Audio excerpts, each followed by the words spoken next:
Você acredita em bruxas, vampiros ou lobisomens?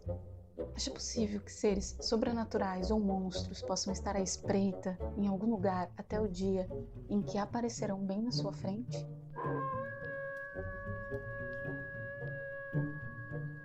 Sabe quando você sente um arrepio na pele, aquele frio na barriga? Bom, calma, isso não é amor, isso é o fantástico. Esse podcast é para todo mundo que ama literatura fantástica. Eu me chamo Aline Rodrigues e este é o podcast Leituras Fantásticas. Vem comigo!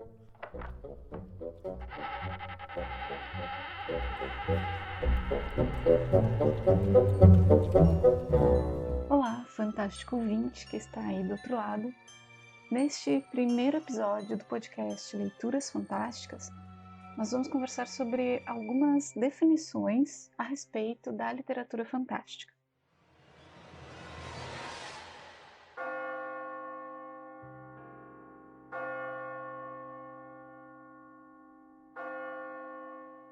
O próprio Borges, ele costumava dizer que a ideia de literatura realista, ela é relativamente moderna, porque essa ideia de que um autor tivesse um compromisso com a sua época, relatando os fatos cotidianos ou emitindo opiniões sobre esta ou aquela corrente política, por exemplo, é algo novo.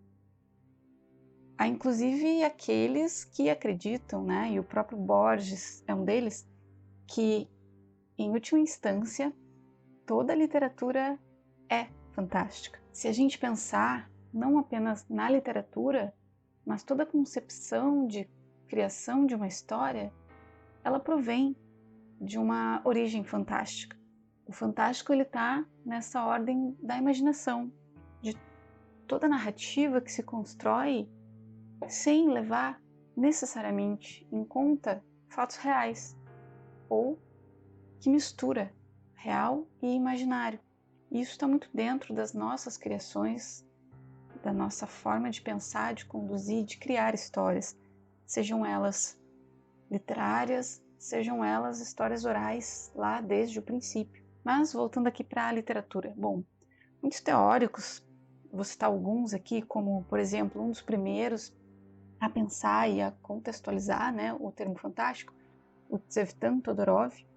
Mas, além dele, a Irene Bessier, a Selma Rodrigues, Remo Cesarani, o Felipe Furtado, Eric Rapkin, o Emílio Rodrigues Monegal e vários outros.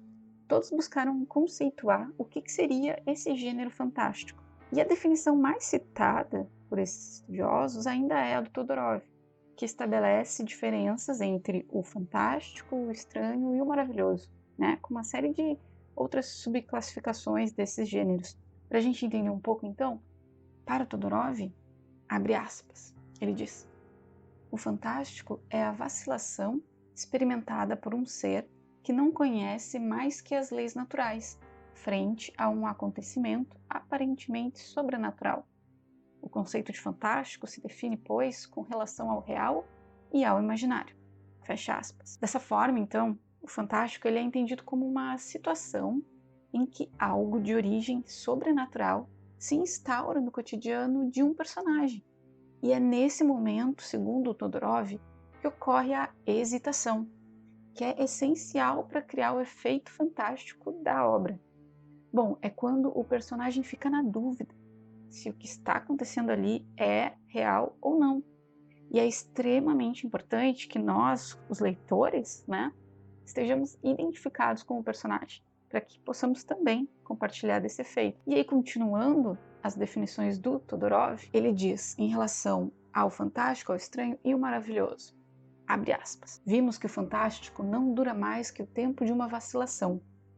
Vacilação comum ao leitor e ao personagem, que devem decidir se o que percebem provém ou não da realidade, tal como existe para a opinião corrente. Ao finalizar a história, o leitor, se o personagem não o tiver feito, toma entretanto uma decisão, opta por uma ou outra solução, saindo assim do fantástico, se decidir que as leis da realidade ficam intactas e permitem explicar os fenômenos descritos, dizemos que a obra pertence a outro gênero, o estranho. Se, pelo contrário, decide que é necessário admitir novas leis da natureza mediante as quais o fenômeno pode ser explicado, bom, entramos no gênero do maravilhoso. E fecha aspas. Bom, então aqui o Todorov ele distingue, ou melhor, ele define, né? No momento da hesitação, quando há essa vacilação entre o que é real ou não, e o personagem tá ali na dúvida, mas o que está acontecendo? Isso é real ou não? Tô maluco? É importante citar aqui que o Todorov diz que tal definição, essa percepção provém ou não da realidade do personagem, ela tem que ser tal como existe para a opinião corrente. Ou seja, não adianta só tu achar que aquilo é real, não, porque se ninguém mais acha, né? Então, bom, tem que estar aí meio padrão, porque cada um pode achar que tal coisa é real e não é. É meio que opinião em massa. Bom, continuando. Todorov então define que quando, de repente, ali no dia a dia acontece algo muito estranho, muito fora das leis reais, assim, por exemplo, de repente alguém começa a voar, sabe? Mas isso não está nas leis do nosso mundo. Então, algo fantástico está acontecendo ali. E aí é nesse momento em que a gente se assusta, que é o momento da hesitação, em que a gente se surpreende com aquilo, se assombra. É legal que a palavra assombro, ela traz tanto uma ideia de medo, de terror, mas de algo que nos fascina também. Ela é dúbia. Bom, nesse momento, assim como o fantástico também é dúbio, nesse momento a gente hesita e pensa, bom, será que isso está acontecendo mesmo? Ou não. Só que depois daí, toda a narrativa, toda a situação corrente, ela vai ter que ir para um outro caminho, que não mais no fantástico do Todorov. Fantástico é só nesse momento, ele é um momento muito curto, flutuante. Só quando tu tem essa ambiguidade, tu não sabe o que está acontecendo. Porque depois disso, tu tem que se definir. A situação tem que se definir. Por exemplo, depois de todo aquele acontecimento estranho, coisas sobrenaturais, barulhos, um exemplo prático, numa casa mal assombrada. E tem todos os eventos fantásticos e tu não sabe se aquilo é real ou não, se são fantasmas ou se são sons de alguém. Por final, se existe uma explicação que está dentro, como por exemplo, era um problema na encanação, ou era um problema nas telhas, ou de fato era alguém mesmo querendo te assustar. Bom, isso é possível, não tem nada de estranho aí, né? Não tem nada de fantástico, aliás, tem tudo de estranho. Porque daí, quando tu consegue explicar, a gente sai do fantástico e vai para o estranho. O estranho, então, é sempre quando uma narrativa no final nos diz assim: a pessoa estava sonhando, não era verdade, sabe? Ela acordou. Ou então, esse cara falou toda essa história aí, mas ele é maluco. Ele tem transtornos mentais. Então, bom, tá explicado. O mundo não virou de ponta cabeça. Ou essa casa não é mal assombrada. Ela tá com problemas elétricos ou na encanação. Por outro lado, se as leis da natureza e as leis que a gente conhece precisam mudar para que aquilo faça sentido, ou se os eventos não são questionados e coisas estranhas acontecem e elas estão dentro daquela realidade, aí a gente está no gênero do maravilhoso. Por exemplo, os contos de fadas, eles estão dentro do gênero maravilhoso, mas não somente, né? O gênero maravilhoso ele é muito mais amplo. Mas num conto de fada, por exemplo, ninguém questiona que aquele coelho é falante. A personagem que está conversando com ele não vai questionar e dizer, não, mas coelhos não falam. Ela aceita isso e ninguém questiona de repente que uma planta come alguém. Porque isso é uma lei daquele universo. Ou então, por exemplo, dragões ou unicórnios em um lugar, numa cidade, em outro reino. Aquilo faz parte daquele universo. Então, aquilo faz parte do maravilhoso. Só que, curiosamente, e aí a gente vai para uma outra extensão do fantástico, é que o próprio Todorov, depois com o tempo, começou a perceber o seguinte. Eu antes dizia que para instaurar o fantástico e tal, precisava que o personagem, o leitor, tivesse uma hesitação, duvidasse se aquilo estava ou não acontecendo. A hesitação, a vacilação, a ambiguidade. Só que daí surge quem? Kafka, com a metamorfose. E aí o próprio Todorov começa a rever os seus estudos, os seus conceitos, e ele diz, bom, depois do Kafka, o fantástico sofre uma reformulação, ele chama até de uma nova safra do fantástico, que vem com o Kafka. E por que no Kafka, na metamorfose, a gente não questiona?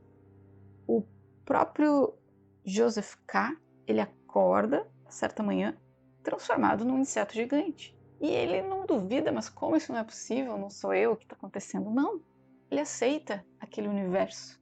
Ou então, no processo em que o personagem ele é acusado de um crime que ele nem sabe qual, mas ele está naquele universo e ele segue, sabe? Junto com essa ideia do Kafka, outro estudioso, que é o Jean-Paul Sartre, ele começa a reformular também as ideias de Todorov e dos antigos estudiosos do fantástico. Ele começa a trazer uma ideia de fantástico contemporâneo. Diferente do fantástico clássico, o fantástico contemporâneo ele passa a ser um mundo em que as manifestações absurdas elas figuram a título de conduta normal. Para o Sartre, o fantástico ele tem um objetivo de descrever um mundo invertido, em que o homem por si só ele torna-se um ser fantástico. Então, para ele não precisa mais de monstro, de coisas estranhas acontecendo, coisas fora do real, porque para ele o real já é fantástico o bastante. E o homem, nossa, esse aí, mais absurdo não tem. Então, o homem ele é colocado num mundo que reconhece como seu, assim, é o dia a dia, as ruas, a cidade. No entanto, ele sofre essas interferências de elementos sobrenaturais que confundem o seu conceito de real. E todas essas situações estranhas, elas se passam no mundo normal ao personagem, mas elas são completamente banais a ele. Por exemplo, de repente tá caminhando na rua e, sei lá, aparece um bode voador falante no meio do caminho. E aí tu diz, e aí, beleza, seu bode, tá? Segue o rumo. Ninguém vai aqui ficar perguntando, não, mas isso é impossível, bodes não falam, não, bodes não podem voar, bodes não passam na minha rua. Não há questionamento, não há a hesitação, que antes era pré-definição para o universo fantástico. E aí, o Sartre diz o seguinte, abre aspas, assim, ao humanizar-se, o fantástico se reaproxima da pureza ideal de sua essência, torna-se o que era, despojou-se, parece, de todos os seus artifícios, nada nas mãos, nada nos bolsos. Nossa, Sartre é muito poético, né? Bom, as pegadas nas margens, nós as reconhecemos como nossas. Nada súcubos, nada de fantasmas, nada de fontes que choram, há apenas homens. E o Criador do Fantástico proclama que se identifica com o objeto fantástico. Para o homem contemporâneo, o fantástico tornou-se apenas uma maneira entre 100 de fazer refletir sua própria imagem. Fecha aspas. Bom, daí o Sartre dá um tapa na nossa cara, né? Ele diz, vamos parar, não precisa de monstro, não precisa de vampiros, lobisomens, dragões, porque o absurdo tá na gente mesmo. Ou seja, vamos olhar pra gente, vamos olhar pra si e vamos pensar, nossa, já tem muita coisa estranha aqui. Vamos olhar para o mundo como ele é e pensar, já tem coisa doida por aí. Por que eu vou inventar mais? Mas basicamente, o que o Sartre nos diz, e outros teóricos também depois foram reconsiderando, né, retomando os conceitos dele, é que, chamado fantástico contemporâneo, existe essa banalização. O homem ele está tão preso no seu universo que ele nem percebe muitas vezes o absurdo das coisas em que ele está inserido. E é através do uso do fantástico, é através desse absurdo do cotidiano que é relatado nas narrativas, é através de tudo isso que o homem vai pensar sobre si mesmo, sobre a sua vida, sobre a sociedade, sobre políticas, sobre, enfim, relações, sobre tudo.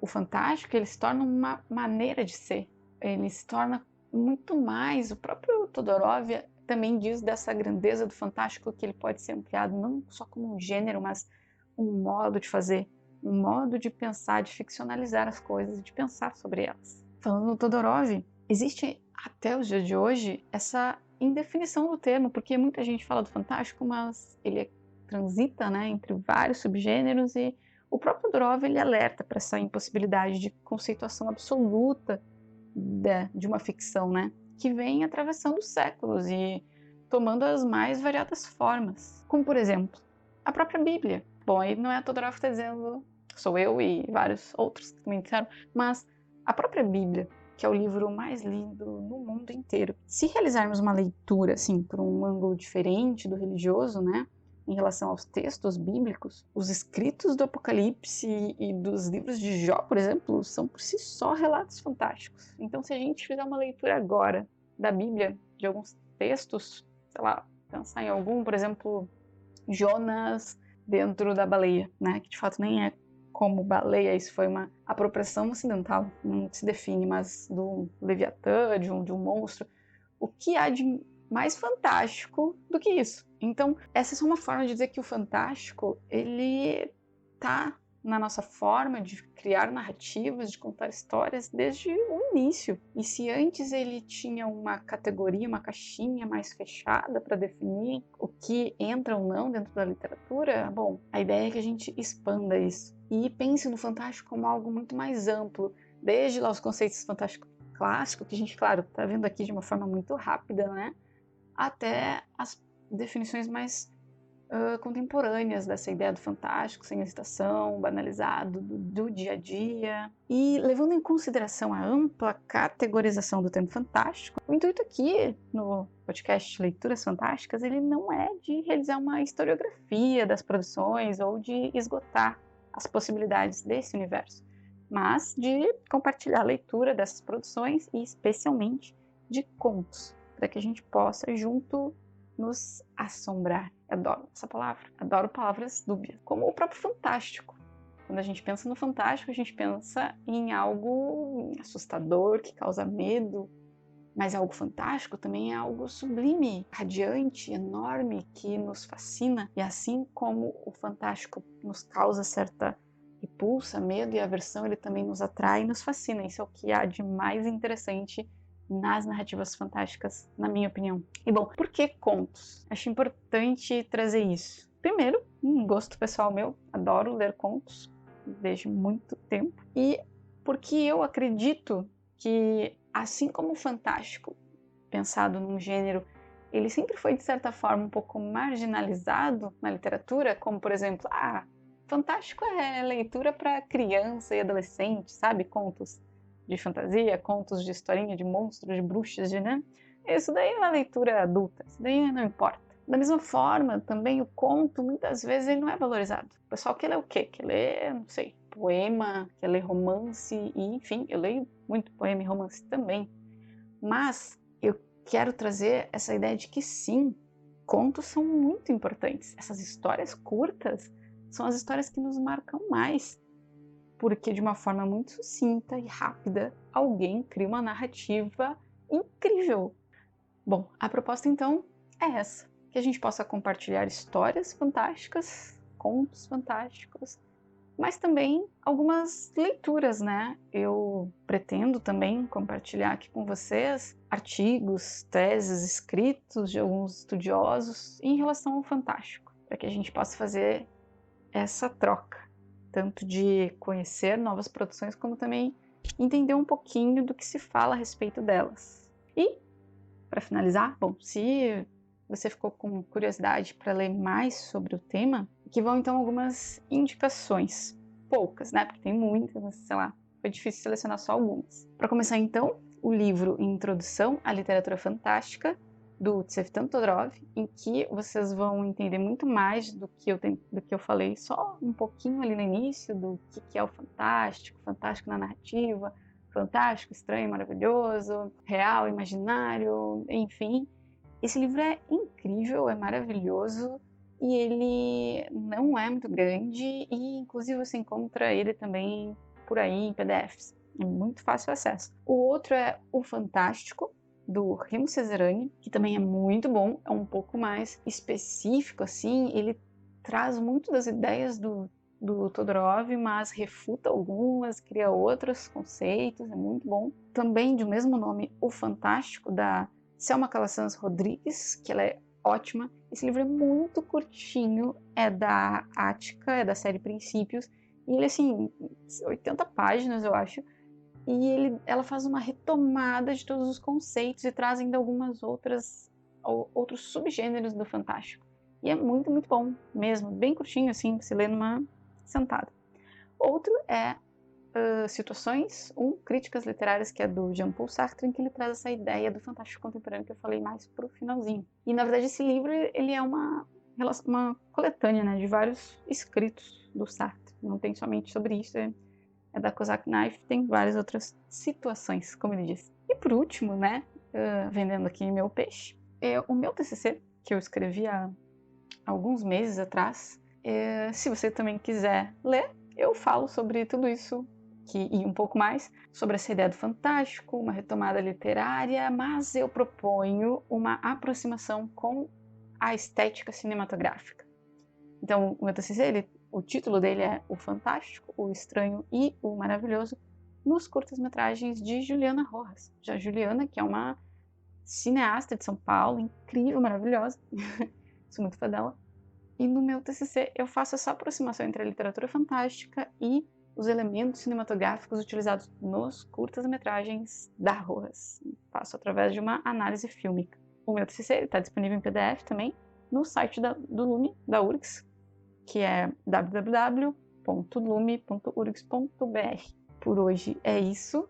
Eu espero encontrar vocês no nosso próximo episódio.